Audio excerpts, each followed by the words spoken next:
ये देखिए, मैं आप लोगों के लिए इस बार कुछ हमेशा कुछ अच्छा लाने की कोशिश करता हूँ वैसे तो। और बेशक मेरे वीडियोस एस्थेटिकली आपको बहुत ज़्यादा अपीलिंग नहीं लगेंगे, वो मैं मानता हूँ।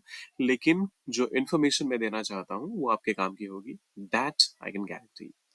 चलिए, करते हैं शुरुआत। देखिए, बच्चों को स्कूल से लाना, बच्चों से स्कूल को नहीं। बच्चों को स्कूल से लाना या फिर अर्थव्यवस्था बेहतर होने लगना, ये सुन के हिंदी में कितनी अलग-अलग तरह की बातें लगती हैं।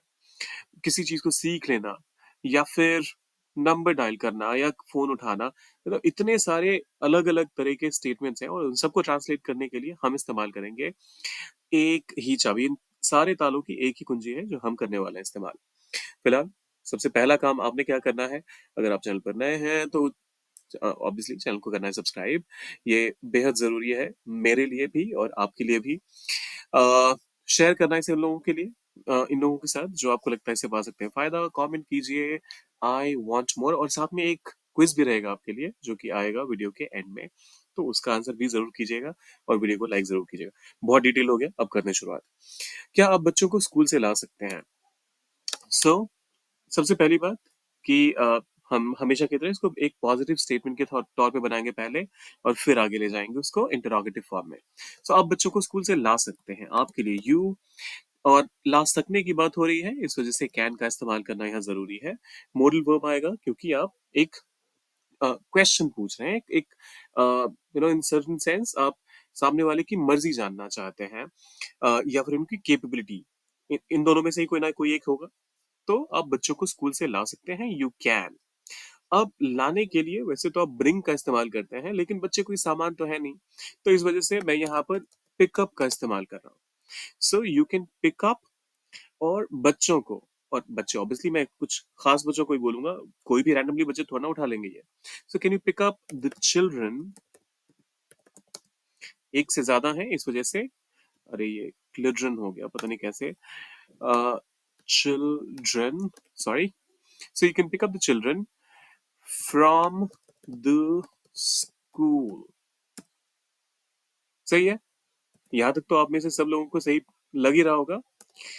अब इसमें से इसको बनाना है इंटरोगेटिव, तो यहां लगाइए क्वेश्चन मार्क और पूरे सेंटेंस में ढूंढिए कि क्या हमारे पास कोई हेल्पिंग वर्ब है या नहीं। और क्लियरली आपको यहाँ दिख रहा है कि कैन है, तो उठाइए कैन को यहाँ से और वो शुरू में ले आइए। बस हो गया। क्या आप बच्चों को स्कूल से ला सकते हैं? Can you pick up the children from the school?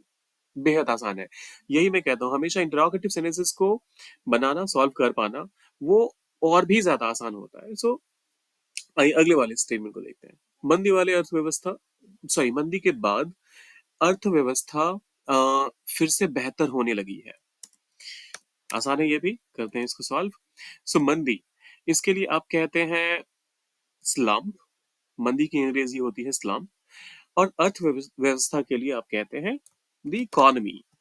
Economy इसलिए, आई मीन द इकोनॉमी इसलिए क्योंकि ये रैंडमली हम किसी भी अर्थव्यवस्था की बात नहीं कर रहे हैं, हम बात कर रहे हैं किसी एक खास देश के अर्थव्यवस्था के बारे में। बिकॉज ऑब्वियसली ग्लोबली कभी भी इकोनॉमी एक साथ कभी भी पिकअप या ड्रॉप नहीं होती है, अलग अलग टाइमिंग होते हैं, अलग अलग कंडीशंस होते हैं और रीजंस भी होते हैं। खैर, कॉमेंट्स में नहीं जाएंगे अभी हम बात करेंगे इंग्लिश की।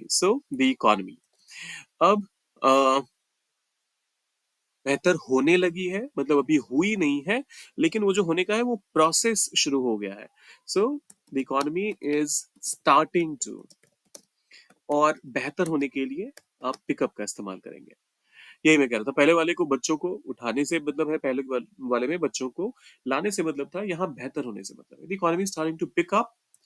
और कब?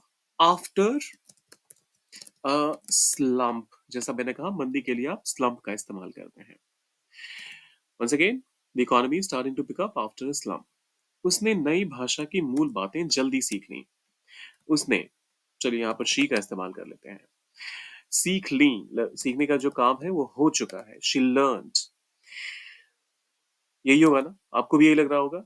लेकिन आप इसके बदले भी चाहे तो पिकअप का इस्तेमाल कर सकते हैं। कैसे? She picked up. अच्छा, और एक और चीज ध्यान देने वाली ये है कि पिकअप के बीच में हाइफन नहीं आता है, तो इस वजह से आपको हाइफन का इस्तेमाल नहीं करना है। She picked up. और जल्दी के लिए क्विकली, शी पिक शी के बाद मैं यहाँ पर क्विकली का इस्तेमाल कर देता हूँ। शी क्विकली पिकअप कर लिया।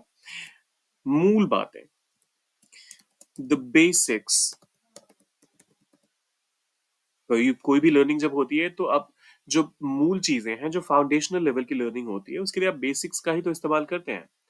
तो शी क्विकली, सॉरी, मेरा इंग्लिश अभी भी वीकेंड मोड पे चल रहा है, तो इस वजह से अगर इसमें मिस्टेक हो रही है, टाइपोग्राफिकल एरर्स हो रहे हैं, तो उसके लिए अपॉलॉजीज। लेकिन वो मैं जहां जहां देख रहा हूँ उसको फिक्स कर रहा हूँ। सो उसने नई भाषा की मूल बातें जल्दी सीख ली। She quickly picked up the basics of the new language. Okay. उसने फोन उठाया और मेरा नंबर डायल किया।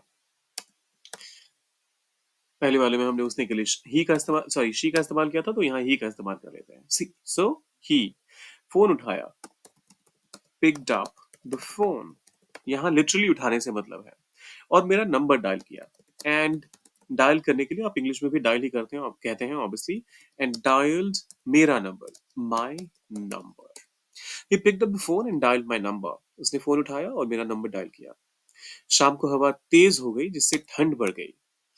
देखिए, इसको भी आप बहुत आसानी से कर सकते हैं सॉल्व। शाम को हवा तेज हो गई, तो जो यहाँ पर एक्शन परफॉर्म कर रहा है वो है हवा। द विंड, तेज हो जाना के लिए आप यहाँ पिकअप कहेंगे। So the wind pick up, obviously ये गलत है, पिक्ड अप या फिर पिक्स अप। तो यहाँ पर the wind picked up, the wind picked up शाम को, तो इस वजह से आप कहेंगे इन द इवनिंग, VENING। हाँ, the wind picked up in the evening, जिससे ठंड बढ़ गई।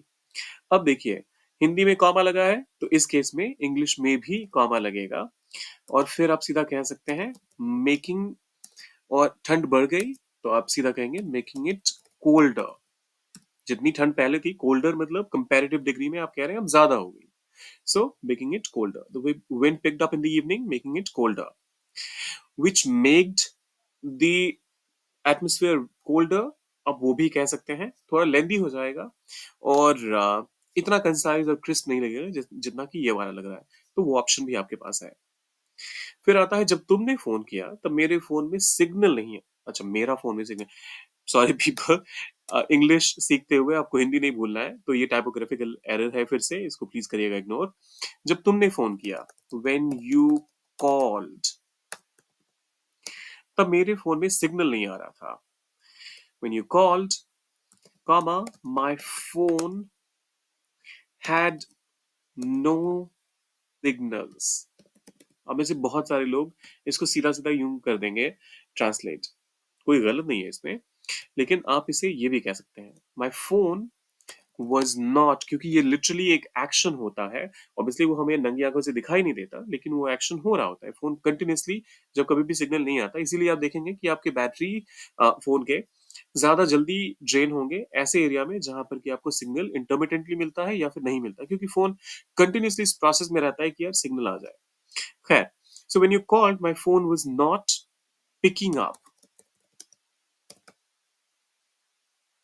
और फिर द सिग्नल्स, इसलिए क्योंकि हर फोन, हर मोबाइल ब्रॉडबैंड कंपनी, जो सॉरी, जो भी मोबाइल कंपनीज होती हैं, उनके सिग्नल्स अलग अलग होते हैं, उनका जो स्पेक्ट्रम होता है वो अलग अलग होता है, और जो आपके फोन का होगा सिग्नल वो ऑब्वियसली बाकी फोन से डिफरेंट होगा, बाकी सर्विस प्रोवाइडर से डिफरेंट होगा। तो इसी वजह से द सिग्नल्स। जब तुमने फोन किया तो मेरे फोन में सिग्नल नहीं आ रहा था। When you called my phone was not picking up the signals. Police सुराग जुटाने की कोशिश कर रही है। अब इसमें मैं कुछ आपको ऐसा बोलने वाला हूँ कि आपको थोड़ा सा अटपटा लगेगा। द पुलिस, तो ये तो समझ ही गए होंगे, पूरी दुनिया की पुलिस नहीं है, एक खास ग्रुप ऑफ पुलिस है। एक अ, खास स्टेट का हो सकता है, और स्टेट के अंदर भी बहुत सारी सिटीज होंगी, उसमें से एक सिटी का या एक विलेज का होगा, और उस विलेज में भी जितने सारे पुलिस वाले होंगे सारे के सारे एक केस पे नहीं लगाने होंगे, तो इस वजह से द पुलिस। और यहाँ पर आप आर का इस्तेमाल करते हैं, पुलिस के साथ हमेशा आर होता है। आर्मी को सिंगुलर ट्रीट किया जाता है, लेकिन पुलिस को आप हमेशा प्लूरल सब्जेक्ट के तौर पे इस्तेमाल करते हैं, ये ध्यान रखिएगा। सो द पुलिस आर जुटाने की कोशिश कर रही है, ट्राइंग किस चीज की? टू पिक अप, और सुराग के लिए आप कहते हैं clues. The police are trying to pick up clues. Police सुराग जुटाने की कोशिश कर रही है। मैं ड्राई क्लीनर से अपने कपड़े लेने जा रहा हूँ। अब इसको करना है आपने ट्रांसलेट और डालना है कमेंट सेक्शन में। आई के लिए तो आप ऑब्वियसली, मैं के लिए तो आप आई का इस्तेमाल करेंगे। लेने जा रहा हूँ कंटिन्यूस फॉर्म का सेंटेंस है, और कपड़े लेने के लिए आप यहाँ पर पिकअप क्लोथ्स का इस्तेमाल करेंगे। कहाँ से? From the dry cleaner. तो ये मैंने आपको मोटा मोटा बता दिया। अब इसको डालिए एक स्ट्रक्चर पे और डालिए उसे कमेंट सेक्शन में। और जाते हुए, अगर अभी तक आपने सब्सक्राइब वाला बटन प्रेस नहीं करा है तो जाइए उसे करिए, उस पे करिए क्लिक या फिर टैप। टैप ज्यादा अप्रोप्रिएट होगा अगर आप मोबाइल फोन यूज कर रहे हैं। Click for laptop users. Share कीजिए इसे दोस्तों के साथ, कमेंट कीजिए और बताइए आप और क्या सीखना चाहते हैं इन सारे क्वेश्चंस के आंसर के अलावा। और वीडियो को लाइक जरूर कीजिएगा। मिलते हैं।